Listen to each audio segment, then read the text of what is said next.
Welcome to another edition of HorseCenter, everyone. I am Brian Zipsy, and as always, I have the terrific pleasure of being joined by my co-host to the East Coast. That's Matt Schiffman. How are you today, Matt?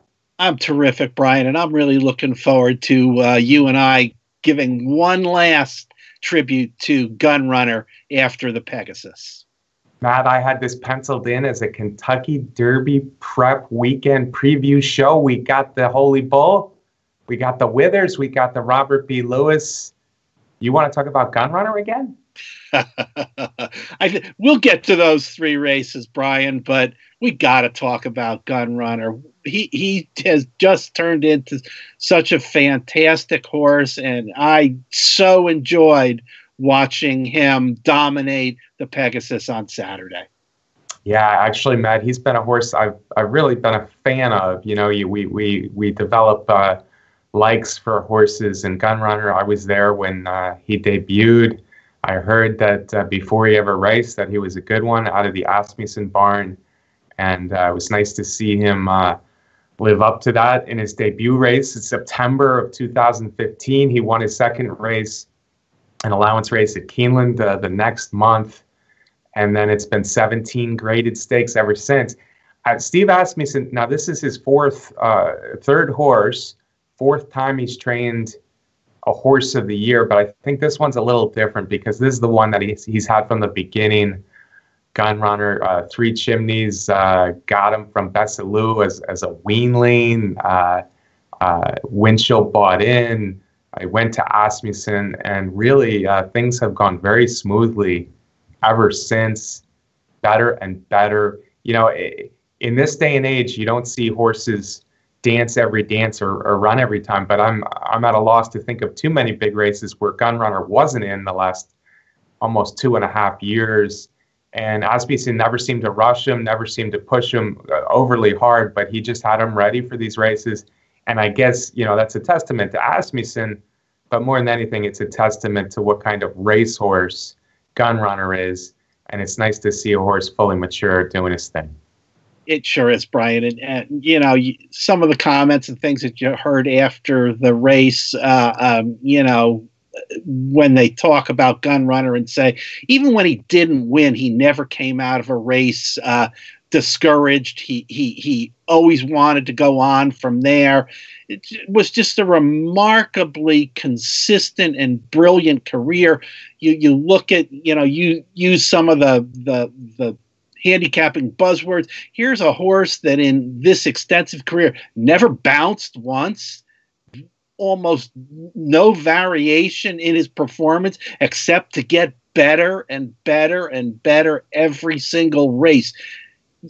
It's rare, Brian, to think of a horse that's done this kind of thing, like you said, without any significant break since 2015.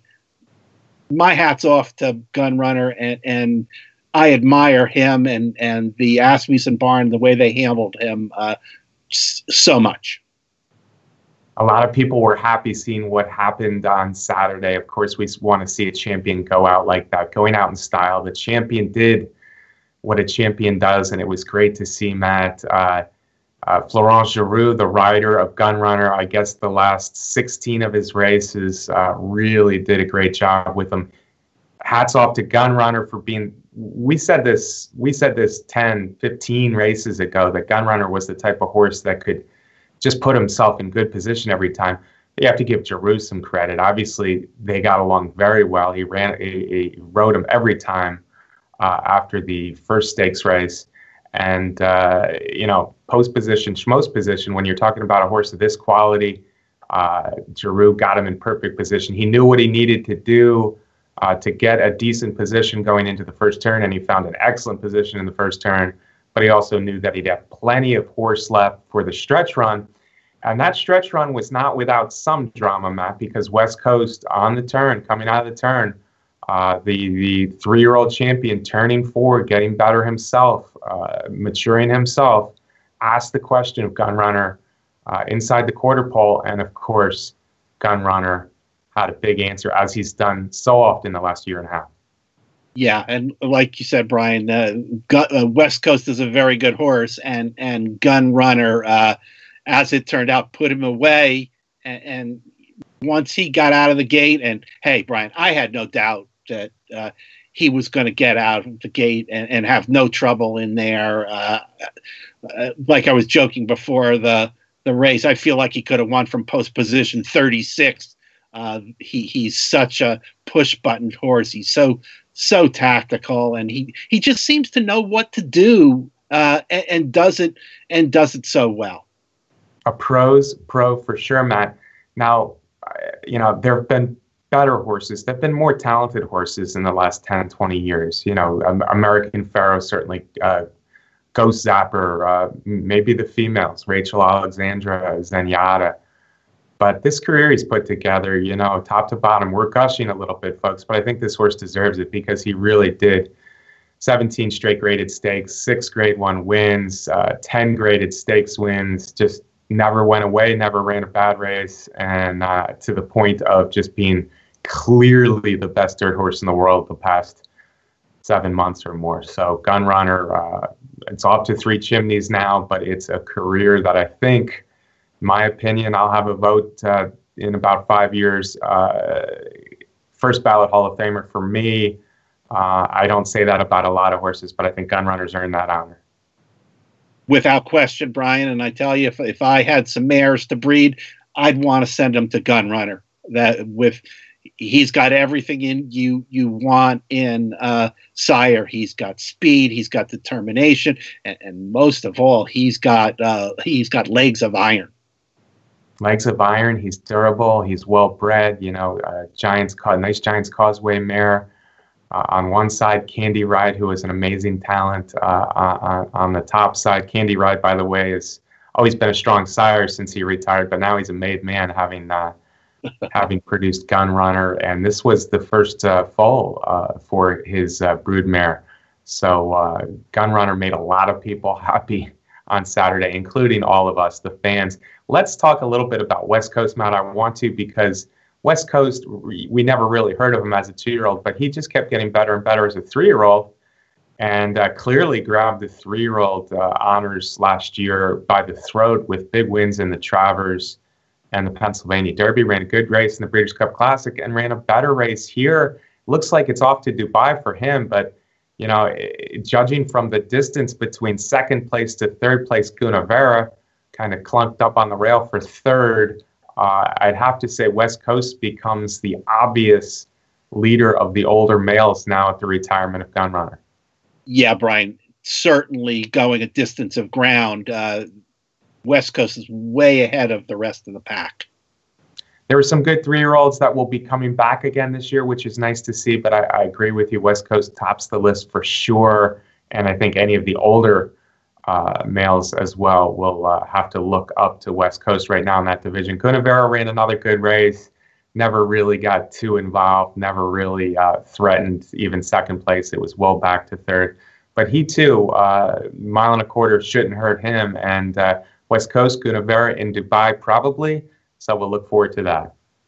Yep, and Sharp Azteca, who was a bit of a disappointment in there. Nothing went the way as usual. He didn't get out to the lead. He ate a lot of dirt in the race and was not very comfortable. He also was another one that might be going over to Dubai. They might have, and not the World Cup, of course. Yes. They might have tried to rate Sharp Azteca a little bit too much. That's my thought, at least. He showed in the Cigar Mile he could rate a little bit, and I think they went overboard with that thought in this race. I didn't want to see him 4th or 5th early like he was, and disappointing performance for him, but a very good horse, at least at 1 mile or under. Speaking of Dubai, I think we'll probably see, if all goes well, our turf champion over there as well, Matt. World Approval really was our best turf horse in the country last year, especially when they decided middle distances would be the thing. He was a nice 4-year-old, but at 5, he really flourished, going middle distances and dominating races late in the year, including the Breeders' Cup Mile. World Approval is back. He's ready to run. We're looking at about 11 days for his return. It'll come in the Tampa Bay Stakes down there at Tampa Bay Downs, and then probably off to Dubai. So, Matt, World Approval, if West Coast isn't the best horse after Gun Runner's retirement in America, it's because a turf horse is, and that very well may be World Approval. Yeah, it could be. And Tampa Bay is a place where trainers like to prep their horses. They love that turf course there. Lots of Dubai talk. Hey, I just want to get those horses back over here so we can see them later in the year. Yeah, Dubai for us American race fans offers one day of excitement seeing them in Dubai, but then after that we all hope they of course come back here and do their best racing in America. So that's nice to see. But on the other hand, man, I like to see our horses succeed overseas, whether it's Europe or Dubai. So we'll be looking in anticipation of World Approval's return, Matt, and he's 6 now, and 6-year-old horses are, I still think 6-year-old horses are at their best. Certainly they're better than they are at 3. So you got to wonder if horses like Secretariat or American Pharaoh stuck around to later years. We see what these horses can do as they get older, which is nice to see them get the chance. World Approval, of course, is not going anywhere from the racing career as a gelding. So World Approval back next week, Tampa Bay. This week, though, Matt, we have a pretty big Kentucky Derby prep week. The Robert B. Lewis in California is one of the 3. Matt, our California horses, in still regard is left town for New Orleans. Marino's leaving town for Arkansas for a couple races each. But still, California, you got Bolt Doro, you got McKenzie, you got Solomini. Even horses like Axeman and Nero are exciting young horses. And then you got the field for the Robert B. Lewis. I don't see anything I'm interested in there, Matt, to put it bluntly. Yeah, and I think you just said all those top California horses that you've mentioned have already been running to some degree in the winter or are getting ready to make their big start. So out there in California for the Robert B. Lewis, they're just kind of hitting a little gap on the Derby trail. So yeah, they don't have a lot of prospects out there, and they'll round up some horses, but at best it's going to be kind of a first level allowance race. That's what it looked like to me as well, sir. So that's enough about the Robert B. Lewis, because the other 2 Derby preps this weekend, graded Derby preps this weekend, are interesting. And I'm really looking forward to both the Holy Bull and the Withers. Let's start in South Florida, Matt, because I think that's probably top to bottom the best race of these Derby preps. And for me, we really have to start by looking back at the Kentucky Jockey Club, because I think both enticed Kieran McLaughlin's Godolphin, son of Medaglia d'Oro. I still think he could be any kind. He won the Kentucky Jockey Club, but it wasn't easy over one of Dale Roman's many good 3-year-olds. And this son of Into Mischief, his name is Tiz Mischief, seems to be getting better and better. So Enticed and Tiz Mischief renew their rivalry several months later in the Holy Bull, and that's what I'm most interested in down there. Yeah, and both Kieran and Dale Romans have some nice 3-year-olds. They are 2 of the big name trainers in the country who haven't won a Derby, so they're both have good prospects this year. Enticed, like you said, won that Kentucky Jockey Club race after running in that Champagne, which we know it has been a key race on the Derby Trail. He was 3rd in there behind Good Magic and Forenzi Fire, and then came back and won this big race. Tiz Mischief was 2nd in there. And Dale Romans is probably will have another one in the race too. Yeah, Dale Romans probably will have about 3 horses in the race. We're not quite sure yet. I think Dale's still deciding. He's probably going to run one in Tampa Bay. The same F. Davis is a week later on February 10. Hollywood Star was a promising 2-year-old last year, as well as Free Drop Billy, Union Rags, Hollywood Stars, and Malibu Moon. They both look to be coming back in the next week or 2. I expect to see one of them in the Holy Bull, one of them at Tampa Bay. Either of them are interesting in here. Mississippi has run a couple good races in a row, including a really tough beat against Noble Indy. So Mississippi, a son of Pioneer of the Nile. There's other horses in this Holy Bull, Saturday's Holy Bull at Gulfstream Park that are interesting. Enticed, Tis Mischief, by the way, Matt, will be my top choice in here. I think he's improving to the point where he can win this race. But several interesting horses. It should be a pretty deep field. Yeah, it certainly should be. I remember this summer when you and I were up in Saratoga that Dale Romans told us that he liked Hollywood Star out of all of the horses that he had in his barn as 2-year-olds. But yeah, there's some other horses in there. There's Diamond King coming in there into the race from based at Laurel for Robert Reed. This is a horse who is basically unbeaten in 3 starts, including a stake at Laurel. His only race that he didn't win was in the Kentucky Jockey Club, but he clipped heels and lost his rider right at the beginning of that race. The horse is by Quality Road. Certainly has got some talent. We'll find out in the Holy Bull if he can hang with the likes of Enticed and Tis Mischief that we mentioned. And Pletcher has always got so many in there. He's got Audible in there. Been kind of flying under the radar for a Pletcher horse. He's got 2 wins at Aqueduct, the maiden special weight, and first level allowance rates going a distance. So that is also an Into Mischief colt. So a test for the last 2 that I mentioned. Yes, Into Mischief has 2. My top pick is Mischief and Audible for Windstar Farm and Pletcher. So yeah, we mentioned 6 or 7. Whoever Romans decides to send after Tis Mischief, they will be interesting as well. Mississippi might be the sharpest horse of the whole bunch, so can't throw him out at all. Interesting race in the Holy Bull. Matt, I gave my pick at Tis Mischief. Is it too early for you to make a pick as well? I'm going to go with Enticed in there, Brian. But again, there are question marks. We've got these horses that are coming back, making their first starts. We'll see how much talent they have. I'm kind of rooting for Kieran in here. All right, so that's a Kentucky Jockey Club matchup for them, repeat for them, and for us as well, because we're going with opposite horses. I like it. Not the withers at Aqueduct, certainly not the depth of field that we'll see at Gulfstream Park, and it never is this time of year. But I tell you what, for the first week of February in New York, the fact that looks like we're going to see Firenze Fire, 3-time stakes winner, Grade 1 winner, the Champagne winner, the recent Jerome winner, Avery Island, who really came to hand for Kieran McLaughlin last fall when he won the Nashua nicely, and then was a clear second to Catholic Boy in the Remsen. And then you got Marconi, who is bred to be any kind, the son of Tappet, out of the same mare that produced Mucho Macho Man, who ran 2 very good 9-furlong maiden races. One he ran second, and then the next one he won. It looks like he's still learning, but he could be any kind as well. So just those 3 make the Withers a very interesting race.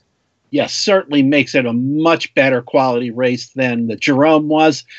Avery Island, that what you mentioned, is also from Kieran McLaughlin's barn. This is Godolphin homebred, like you said, bred to go. This horse is bred to go along with Street Sense out of an AP Indy mare. He's got 4 Derby points already for that second place performance behind Catholic Boy in the Remsen. Going back to Marconi, that's a Todd Pletcher trainee. And I think all along, this horse clearly likes to go long distances. The Derby distance will be no factor of any kind for Marconi to handle. And Pletcher is going in the Withers because he wants that 1 1/8. This is a horse that needs that distance, considering that the Gotham the following month at Aqueduct is back to a 1-turn mile. So this is the perfect spot for Pletcher to find out what Marconi's got. Looked good in those first 2 races. The times were slow. The speed figures were a little bit slow. much more significant competition here for what could be a very talented horse. I don't know. Maybe he's going to need more time. Maybe the Belmont might be the better spot, but we'll find out more in the Withers. Firenze Fire's got 20 points already. If he gets a win here, he's locked up a spot in the starting gate for the Derby already. And should he win, I wouldn't be surprised if Jason Service takes it easy with him a little bit and maybe gets one more race in there closer to the Derby. Yeah, it's an interesting race with those three for sure, Matt. Marconi, I think, is still a work in progress, which is a little counterintuitive when we're talking about a young Todd Pletcher horse. So, maybe Pletcher has him really ready to go. Those two maiden races, I think, were solid. He showed greenness. He showed a little lack of speed, certainly, in those races, but he finished both pretty strongly. And, I think he will develop into a bona fide graded stakes horse. I'm not sold that the Derby's too early, too short for him, or that he's a Belmont horse for sure, one way or the other. But I think Marconi, there's a lot of talent there. Marconi might be a horse we're talking about a year and a half from now, really coming into his own. Mucho Macho Man, even though he ran a very good Kentucky Derby, really grew into his big frame and got better as the time went by as well. We'll see. This is an interesting question from Marconi, because I think the other two horses are legitimate graded stakes horses. Firenze Fire won the Jerome in a very slow time, but it was an extremely slow pace. And I think Seven Trumpets, the horse he ran down, is a talented horse as well, also a Dale Romans runner. So I think Firenze Fire certainly could come back and win. Doesn't get a lot of credit. He beat Good Magic in the Champagne. He's been beaten a few times at Saratoga and then the Breeders' Cup. But I think Firenze Fire is a professional racehorse for Service. Service seems to want to run him all spring, which is kind of nice, kind of old school, where he might run, very well may run in the Jerome, the Withers, the Gotham, and the Wood, getting him to the Kentucky Derby. So that's interesting to see. Firenze Fire probably is the horse to beat off recent form, but I think Avery Island is the horse I like best. I might be on the favorite there. I'm not sure. My guess is Avery Island could go favorite in here, Matt, but Avery Island, I think, ran two very good races at Aqueduct when last seen, winning the National, as I said, and then, of course, second in the Remsen. Catholic Boy kind of freaked that day, big performance, and Avery Island was the best of the rest. I think he's a little bit more talented than Firenze Fire, so he'll be my top pick in here, but I could see any of those three running good races, and this weekend will be a nice way to really push back on the Kentucky Derby trail. We have more next week coming, so we're gonna thrust ahead, Matt, for the next 3 months or so. All roads point to Louisville. Folks, I want to thank you again, as always, for watching. Please do subscribe to our YouTube channel here at Horse Racing Nation. Thank you to our sponsor, Derby Wars, the best contest site out there. Matt, Gun Runner, Kentucky Derby Trail, it's been a nice show. Do you have a parting shot for us all? Yeah, it sure has, Brian. I'm going to be out at the Withers, and I'm looking forward to seeing that race. So if any of you HorseCenter fans are there, please say hello. And as always, I want to thank Brett Workman for producing our show. Yeah, if you're at the Withers and you see the good-looking guy with the salty gray hair, that's Matt Shipman. Say hello. Thank you, Brett. Thank you. We'll see you next week on another edition of HorseCenter.